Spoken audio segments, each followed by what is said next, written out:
मेरा बाप विधायक है, मर्डर केस भी संभाल लेगा।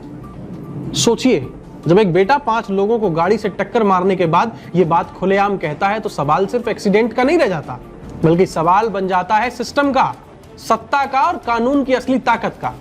ये कहानी है मध्य प्रदेश की, जहां एक सड़क हादसा होता है और धीरे धीरे एक बड़े राजनीतिक विवाद में बदल जाता है। नमस्कार, आप देख रहे हैं न्यूज फीड और मैं शिवम यादव हूं आपके साथ। एक तरफ घायल लोग, दूसरी तरफ सत्ता का रौब और बीच में कानून जो शायद दबाव में झुकता हुआ नजर आया।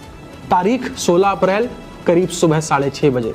बताया जाता है कि पिछोर इलाके में तेज रफ्तार से आ रही एक कार ने अचानक से अनियंत्रित होकर के देखते ही देखते 5 लोगों को टक्कर मार दी।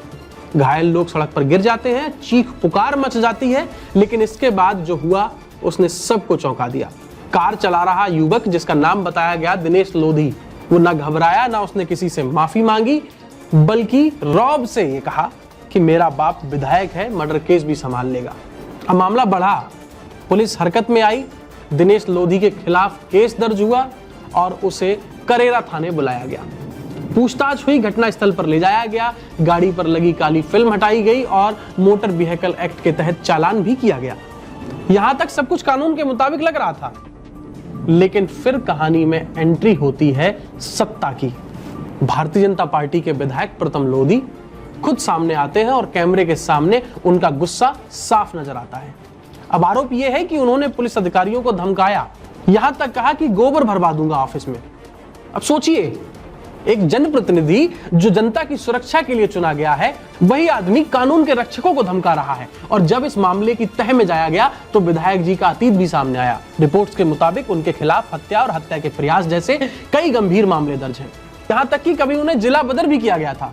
यानी पुलिस से टकराव उनके लिए कोई नई बात नहीं है, ये पुराना खेल है। सिर्फ पिता ही नहीं, बेटे का भी रिकॉर्ड सवालों में है। अब बताया जाता है कि 2024 में उस पर पड़ोसियों पर गाड़ी चढ़ाने की भी कोशिश का आरोप लगा था, जेल भी जा चुका है। यानी ये कोई पहली घटना नहीं है। अब मामला सिर्फ एक हादसा नहीं रहा, ये बन चुका है एक सिस्टम वर्सेस सत्ता का सवाल। आईपीएस एसोसिएशन ने नाराजगी जताई है। उन्होंने ये कहा है कि ऐसा व्यवहार पूरी तरह से अस्वीकार्य है। वहीं विपक्ष सरकार पर हमलावर हो गया।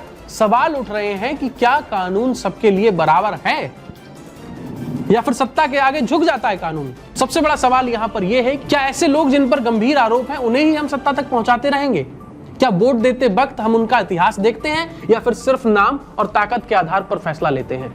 क्योंकि सच यही है, जब जनता सवाल नहीं पूछती है तो सत्ता जवाब देना बंद कर देती है, उसे कोई फर्क नहीं पड़ता। फिलहाल के लिए इतना ही। आप देख रहे हैं न्यूज फीड। अपनी राय हमें कमेंट करके जरूर बताइएगा। मिलते हैं अगली खबर में, तब तक के लिए नमस्कार।